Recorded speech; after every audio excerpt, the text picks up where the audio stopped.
안녕하십니까, 레피드입니다. 6월 18일 두산 에너빌리티 보도록 하겠습니다. 네, 오늘은 두산 에너빌리티의 대형 원전 사업에 대해서 조금 더 살펴보도록 할 거고요. 특히 최근에 웨스팅하우스와의 그런 소송 관계에 대해서도 한번 다시 짚어보는 시간을 가져보도록 하겠습니다. 자, 최근까지 나온 소식과 지금까지의 이 소송 관련한 그 진행 사항에 대해서 좀 정리를 드리고, 그 앞으로 이제 합의가 되었을 경우에 우리나라 특히 두산 에너빌리티가 어떤 수혜를 볼 수 있는지에 대해서도 한번 같이 살펴보겠습니다.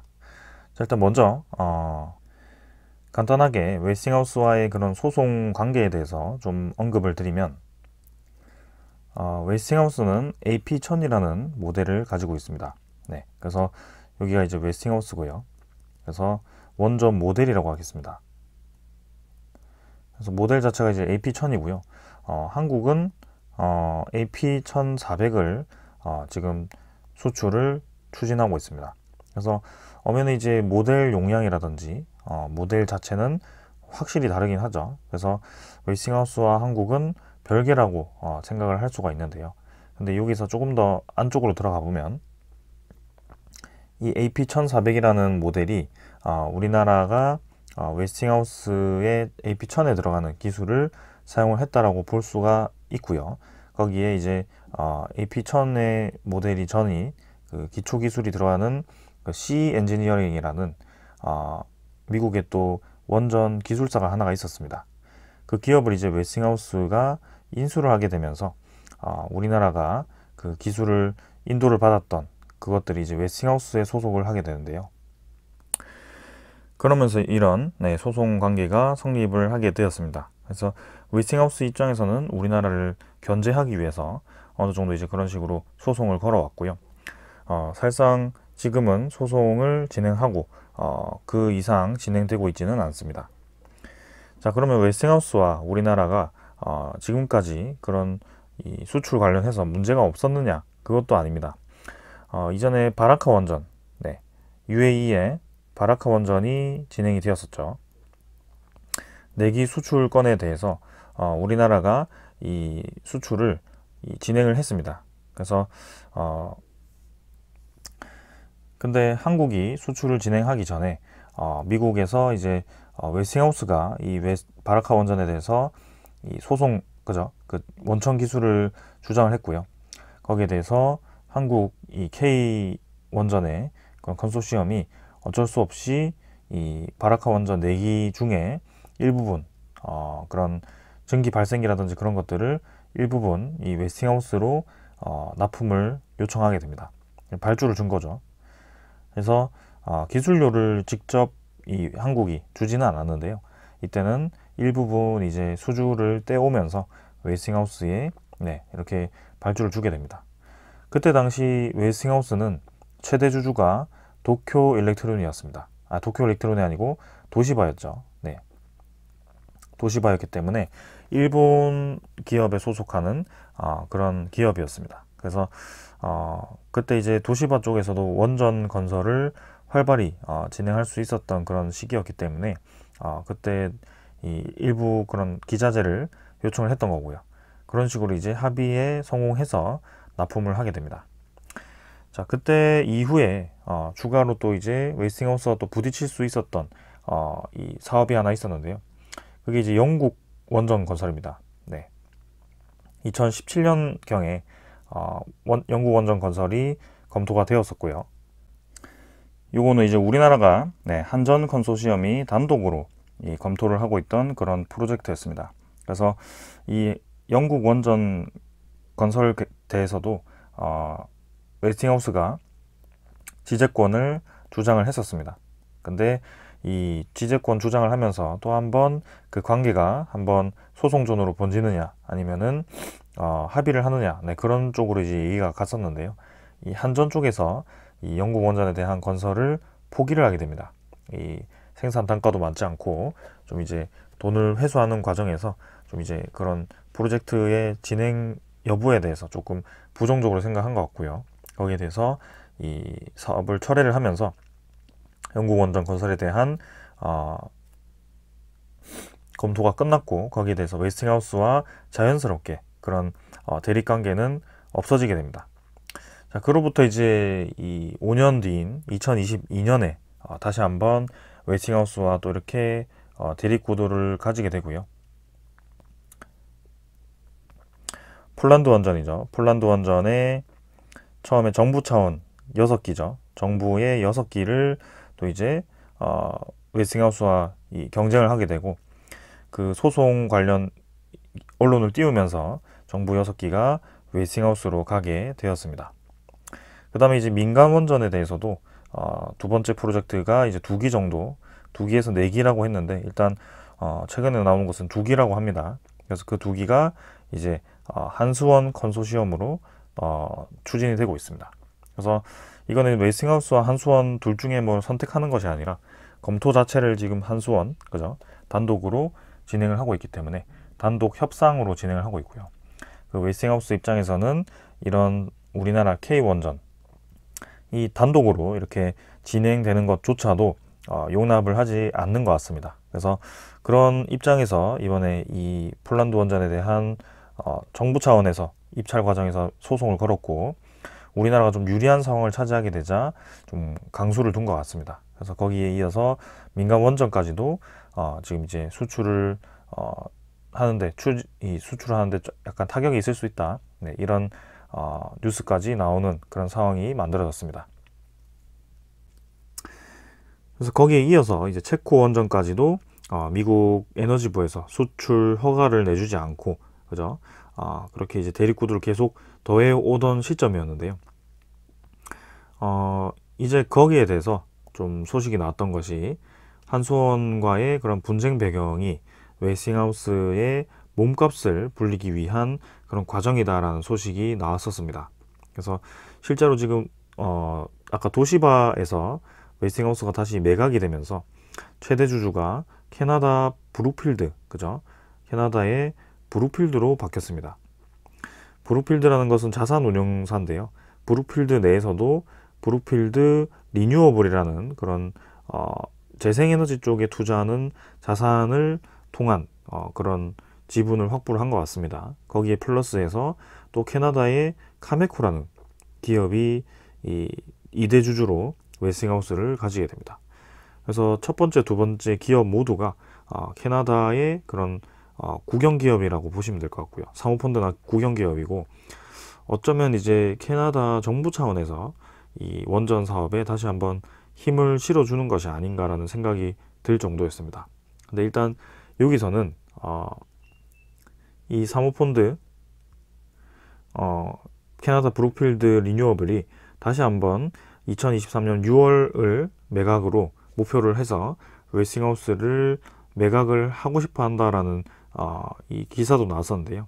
근데 지금 이제 6월 18일에 아직까지도 그 매각 관련한 소식은 딱히 들려오지는 않고 있습니다. 그런 이제 마무리를 한다면 이제 2주 정도의 시간이 있을 거라고 생각이 들고요. 그런 매각에 관련해서 실제로 이제 진행을 할 거라면 어느 정도의 액션이 있어야 된다라고 생각을 합니다. 그래서 그 부분은 조금 있다가 시간이 지나면서 점차적으로 이제 그런 소식이 나올 거라고 생각하는데요. 일단 우리나라와의 그런 소송에 대해서 아주 강수를 둔 것은 저런 매각을 하기 위한 그런 몸값 불리기라고 할 수도 있습니다. 자, 그리고 그런 가운데에서도 이제 실제로 웨스팅하우스가 합의를 요청하기도 한다는 겁니다. 그때도 이제 웨스팅하우스의 CEO가 직접 얘기를 했듯이 합의 가능성을 어느 정도 열어두긴 했었는데요. 2천억 원에 달하는 기술 자문료를 요구를 한다라는 얘기도 들려왔습니다. 그래서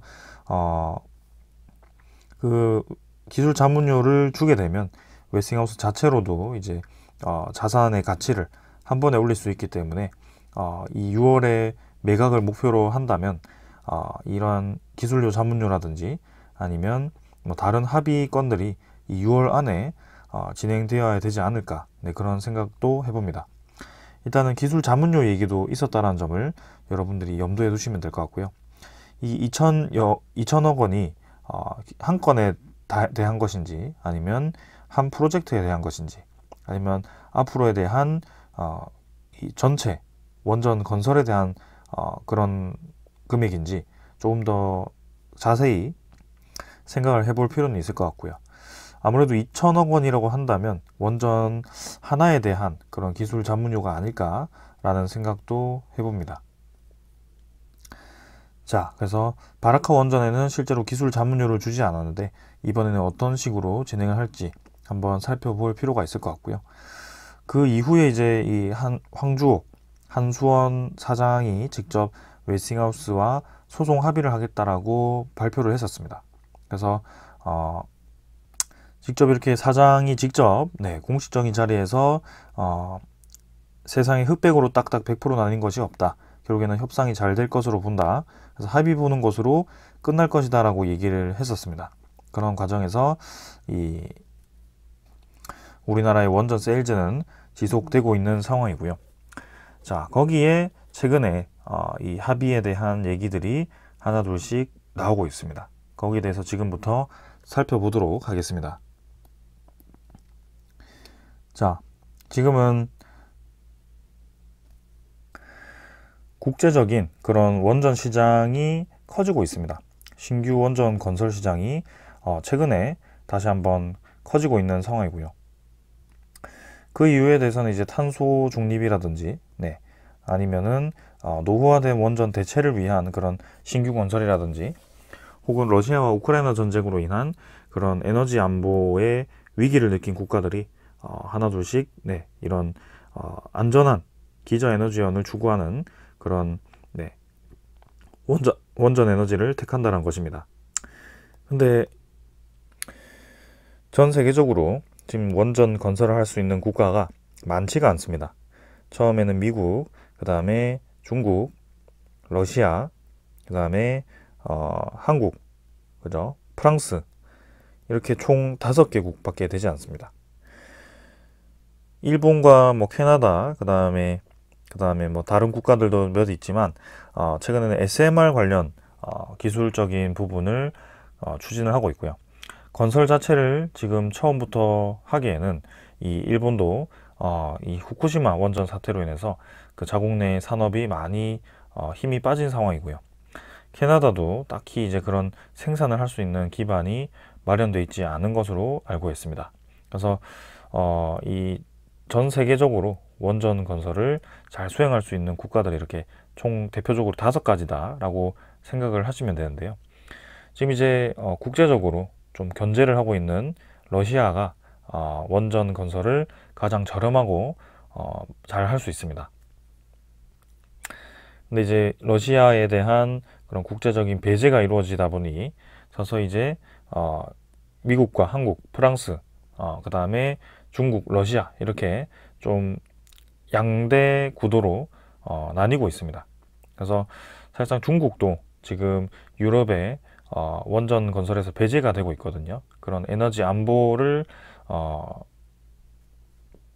명분으로 해서 지금 중국 것도 배제가 된 상황입니다. 그래서 사실은 미국과 한국, 프랑스 3파전으로 진행되는 프로젝트가 굉장히 많고요. 그 중에서 이제 미국과 한국이 또 이제 최근에 협력을 할 수 있다라는 관계를 내비쳤습니다.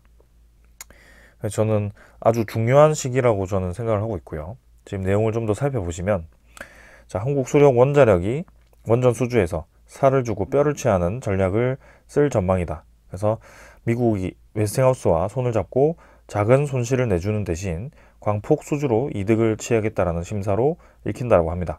그래서 이를 통해서 외교력과 자금력을 확 보완하면 더 수월한 원전 수주가 가능할 것으로 예상이 된다고 하죠. 그래서 이 작은 손실이라는 것이 기술료에 대한 부분일 가능성도 충분히 있습니다. 이전에 2천억이라는 그런 기술료를 얘기를 하기도 했는데요. 프로젝트 한 건당 혹은 원전 한 기당 2천억이라고 한다면 예를 들어 뭐 우리가 AP1400을 짓는데 5조 원 규모로 이제 생각을 하죠. 그 중에 이제 2천억을 기술료로 준다고 한다면 아주 큰 비중은 아닙니다. 물론 이제 순이익으로 따진다면 2천억 자체가 좀 클 수도 있지만 그 대신에 앞으로 글로벌 시장에서 나올 수 있는 대형 원전들을 많이 수주를 할 수 있다면 또 좋은 기회가 될 수 있을 거라고 판단을 한 것 같습니다. 자, 그래서 AP1400에 대해서 단독 수주에 나서면 지식재산권 위반이라고 한 그런 웨스팅하우스의 그런 소송 관계가 새 국면을 맞았다라고 합니다. 그래서 합의로 소송을 속도감 있게 마무리한 후에 양사가 손을 잡고 원전 수주에 나설 것으로 알려졌다라고 하고요. 소송으로 가면 우리 정부의 그런 원전 수출 10기를 채우지 못할 가능성이 크기 때문에 우리 한수원 쪽에서 선제적으로 이 웨스팅하우스의 약간 무리일 수도 있는 그런 요구를 들어줄 것으로 예상이 되네요. 그래서 같이 이제 세일즈를 한다라는 것이고, 그렇다고 본다면 상당히 큰 파급력이 있을 것 같습니다. 그래서 내용을 좀 더 보면 끝모르는 판결 대신 실리를 택했다라고 하는데, 한국수력원자력의 이번 선택은 실리를 위해서라는 분석이 나왔다고 합니다. 그래서 소송으로 하면 수년은 물론이고 10년 이상 걸리는 판결이 있기 때문에 아주 장시간 이 기술에 대한 소송이 끌어졌을 때 우리나라에 대한 그런 추가 수주가 힘들 수도 있고, 거기에 대한 시간과 인력 낭비가 심할 것으로 또 생각이 되죠. 그래서 거기에 대해서 시간을 지체하지 않고 빠른 시일 내에 이제 합의를 하자라는 판단이었고요. 웨스팅하우스와 원전 수주에 같이 나서면 비교 우위가 또 기대가 되기 때문에 앞으로 글로벌 시장에서 수주를 많이 할 수 있을 것으로 또 기대가 됩니다. 그래서 원전 수출 국가별 경쟁력 구성 요소는 정부 지원, 기술력, 경제성, 기술 이전, 연료 사이클 등이라고 하는데요. 가장 중요한 것이 이제 정부 지원인데, 여기서 웨스팅하우스, 특히 미국과 이제 손을 잡으면 월드뱅크를 비롯해서 유럽 부흥개발은행, 아시안 인프라 투자은행 등 글로벌 은행들과도 수월하게 특수 목적 법인을 조성해서 자금 조달이 가능하다는 겁니다. 그래서 외교력과 자금력이 추가가 되었을 때 우리나라의 그런 많은 원전에 대한 건설도 큰 부담 없이 진행될 수 있다는 것이 우리의 판단인 것 같고요. 올해 검토되고 있는 것만 하더라도 폴란드, 체코, 네덜란드, 핀란드, 벨기에, 베트남, 필리핀, 카자흐스탄, 남아프리카 공화국을 수주를 목표로 한다고 하는데 상당히 많죠. 지금 요거는 한국 수력 원자력에 대한 목표고요. 한전 같은 경우는 영국 프로젝트, 그 다음에 UAE 프로젝트, 그런 중동 쪽으로 한전이 또 추가를 하고 있습니다. 사우디도 아마 한전 쪽에서 진행을 할 겁니다. 자, 그렇게 앞으로 이렇게 전체적으로 좀 보았을 때는 우리가 기술료를 일부분 주더라도 충분히 이익을 추구할 수 있는 그런 상황이 만들어질 것이다 라는 것이 우리의 판단인 것 같습니다. 거기에 이어서 웨스팅하우스와 이런 관계를 좋게 했을 때 앞으로 웨스팅하우스에 기자재를 납품할 수 있는 기업이 또 우리나라에 단독으로 하나가 있습니다. 두산 에너빌리티인데요. 두산 에너빌리티의 자회사인 그죠? 두산 스코다 파워가 그 한 일례입니다. 그래서 최근에도 웨스팅하우스와 기자재 납품을 지금 협의를 하고 있다라고 직접 두산 스코다 파워 CEO가 얘기를 밝혔고요. 두산 에너빌리티가 미국이 수주했던 그 원전에 대해서도 기자재를 납품하게 되고, 그 다음에 우리나라가 저렇게 소송을 해결하고 앞으로 이렇게 우리나라가 수주를 나섰을 때 수주한 것에 대해서도 두산 에너빌리티가 기자재를 납품하고, 그럼 한미 원전이 지금 동맹을 맺고 수주하는 건에 대해서 아주 많은 기자재를 납품할 수밖에 없을 거라고 보고 있습니다. 그래서 그런 면에서 본다면 두산 에너빌리티는 최근에 이 예상되고 있는 원전 수주건보다 훨씬 많은 건들을 수주를 할 가능성이 크다라고 보여지고요. 앞으로 신규 수주라든지 그런 매출액이 생각보다 빠르게 성장을 해 나갈 거라고 판단을 할 수 있습니다. 자, 그래서 대형 원전도 아주 빠르게 성장하고 있고, SMR도 빠르게 성장하고 있고, 해상풍력도 빠르게 성장하고 있습니다. 거기에 가스터빈도 지금 노후화된 가스터빈 교체를 위해서 하나둘씩 검토가 되고 있고, 이것도 이제 성장을 하고 있습니다. 그래서 총 4분야가 이렇게 모두 성장을 하는 분위기 속에 또 이렇게 준비가 되어 있는 상황이 만들어졌죠. 그래서 저는 굉장히 이 상황이 맞아떨어진다라고 보고 있습니다. 그리고 최근에 두산 에너빌리티가 또 강점으로 내세울 수 있는 그런 건설 시장도 좀 많아지고 있죠. 큰 프로젝트들이 전 세계적으로 많아지고 있습니다. 처음에는 이제 사우디의 네옴시티가 검토가 되었었는데요. 거기에 이어서 이제 UAE도 두바이의 제2 프로젝트를 수행할 것으로 또 검토를 하고 있고요. 뭐 인도네시아의 수도 이전이라든지 아니면 그 중동 쪽에 또 다른 뭐 이집트의 그런 건설 프로젝트라든지 혹은 또 이제 우크라이나의 재건 시장이 또 떠오르고 있죠. 그래서 내용을 살펴보시면 우크라이나가 러시아와 전쟁 이후 파괴된 원전 생태계를 복원을 한다라고 합니다. 그래서 미국을 주축으로 영국, 캐나다는 우크라이나 시장에서 적극적으로 이제 문을 두드리고 있다고 하는데요. 한국도 대형 원전, 그죠? 소형 원전 건설 사업에 수주를 엿보고 있다라고 합니다. 그래서 지난해 2월 러시아 전쟁 이후에 전체 발전 용량의 44%에 해당되는 원전이 파괴가 되었고, 자포리자 원전은 러시아군이 점령을 했기 때문에 작년 9월부터 이제 가동이 중단되었습니다. 그래서 지금 우크라이나의 입장에서는 이 에너지의 기반이 완전히 무너진 상황인데 그것을 재건하는데 상당한 큰 프로젝트와 자금이 필요할 것으로 예상됩니다. 그래서 우크라이나는 원전 산업의 상당 부분을 러시아에 의존을 해왔고 소련식 원전 모델을 도입하고 2000년에는 이전에는 핵 연료 전량을 러시아 TVEL사로부터 조달을 했다라고 합니다. 근데 이제 이거를 러시아로부터 제외를 하고, 탈러시아를 하고 이제 미국이 그 공백을 파고드는데요. 미국 웨스팅하우스는 우크라이나와 국영 원전 기업 에네르고아톰과 대형 원전 건설에 협력을 하고 있다고 합니다. 그래서 웨스팅하우스의 3세대 원전 AP1000을 도입해서 총 9기를 건설할 것으로 이렇게 합의를 본 것 같고요. 한 기당 6조 4천억 정도로 추정이 된다고 합니다. 거기에 이어서 핵연료 생산 설비도 계약을 했고, 그런 2년 안에 VVER 440용 생산을 시작하고 예상 투자액도 이렇게 구체적으로 나와 있습니다. 거기에 홀텍 인터내셔널, 그 SMR 기업이 이제 현대건설과 함께 우크라이나에 또 최대 20기의 SMR 160을 건설한다고 하고요. 그런 부품 공장 건설도 검토를 하고 있다고 합니다. 지금 전반적으로 이제 웨스팅하우스와 그런 SMR 대형 원전 건설과 미국의 저런 SMR 건설이 이 우크라이나 내에 검토가 되고 있고요. 한국의 원전 기술도 주목을 받으면서 이제 미국과 프랑스에 비교해서 상대적으로 건설 기간이 짧고 비용이 저렴하기 때문에 한국은 체르노빌 원전 사고 여파로 1980년대 공사가 중단된 오데사 지역 내 원전 건설 재개에 참여를 할 수 있다라고 또 보고 있다고 합니다. 그래서 SMR도 우크라이나 사업 추진을 할지도 가능성도 제기가 되고 있다고 하는데요.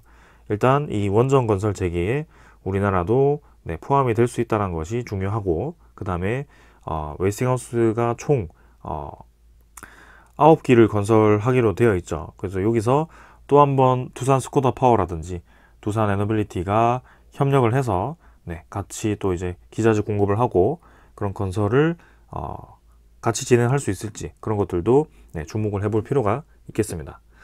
사실상 웨스팅하우스가 지금 수주를 엄청나게 많이 하고 있거든요. 우리나라와 프랑스를 다 제치고 웨스팅하우스가 이 유럽 시장을 원전 시장을 쓸고 있습니다. 근데 그 대형 원전 건설이 상당히 많기 때문에 이 웨스팅하우스 단독으로 모든 프로젝트를 진행할 수가 없습니다.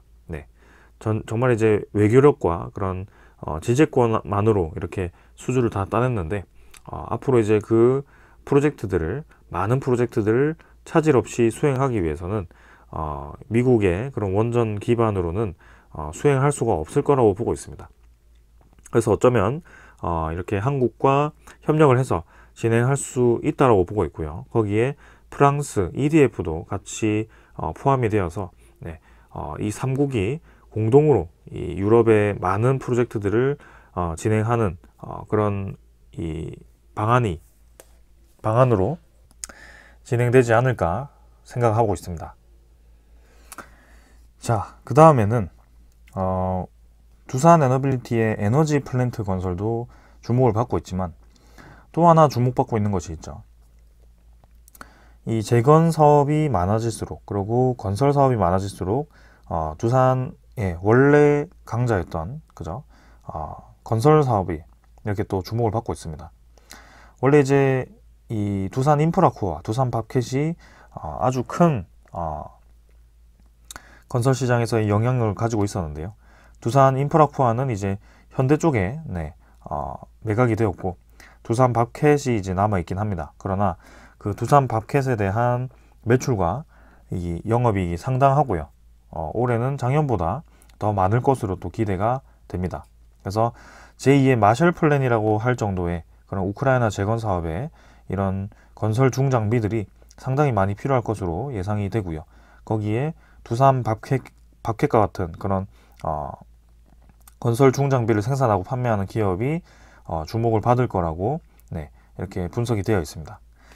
그래서 두산 에너빌리티의 자회사, 알짜 회사가 저렇게 계속해서 가치가 높아지고 수주량이 많아지고 이렇게 성장을 하게 된다면 두산 에너빌리티 자체만으로도 같이 성장을 할 수가 있습니다. 지주회사이기 때문에.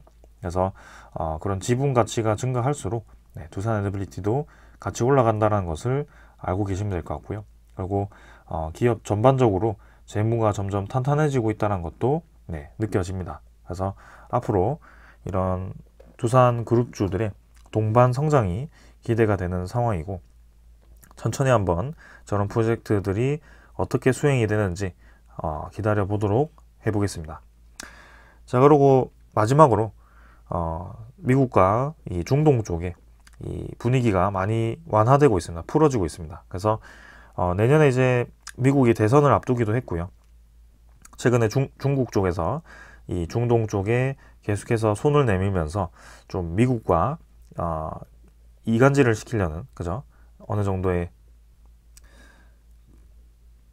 이 지배력이라고 할까요? 그런 것들을 중국이 좀 더 강화시키기 위해서 노력을 했습니다. 실제로 이제 사우디 쪽에서 중국 손을 잡으면서 미국 쪽에서 상당히 이제 우려하는 모습도 나오기도 했는데요. 근데 이번에 미국 쪽에서 직접 이렇게 중동에 방문을 해서 또 그런 분위기를 완화시키는 것 같습니다. 그래서 특히 사우디는 지금 우리나라와 중국이 이 2파전으로 사우디 원전 건설 2기에 대해서 검토를 하고 있는 시점이기 때문에 이 우리나라가 원전 수주를 하기 위해서는 미국과의 관계가 상당히 중요하다는 점도 알고 있습니다. 그래서 미국과의 그런 관계가 완화되면서 또 이제 우리나라의 그런 원전 사업을 또 줄 수 있는 그런 가능성이 제기가 되었었는데요. 만약에 이제 그 미국과의 관계가 좋아졌을 때 우리나라가 거의 9부 이상 수주할 확률이 높다라고 분석이 되었기 때문에 이 사우디 원전에 대해서도 상당히 우리가 주목을 하고 있는 그런 상황입니다. 그래서 실제로 원전 사업도 중국이나 러시아와 할 것처럼 으름장을 놓았지만 미국과 먼저 협력하기를 원한다는 의향을 보였고 총 20여 개에 가까운 원전 건설은 미국 원전 업계로서도 결코 놓칠 수 없는 사업이기 때문에 이 사우디와 좋은 관계를 다시 구축할 것으로 기대가 됩니다.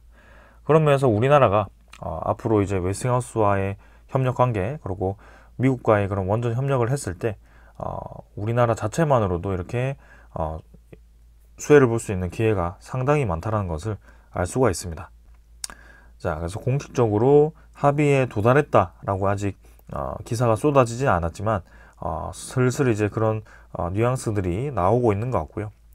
앞으로 어떤 이 소식들이 또 들려오는지 그런 것들도 한번 기다려 보도록 하겠습니다. 자, 오늘은 이 정도로 마무리를 하고요. 내일 또 시장에서 뵙도록 하겠습니다. 두산 에너빌리티에 대한 가치는 계속 높아지는 방향으로 진행이 되고 있기 때문에 앞으로도 계속 좋은 방향으로 진행될 것으로 기대가 됩니다. 자, 오늘 여기까지 하겠습니다. 감사합니다.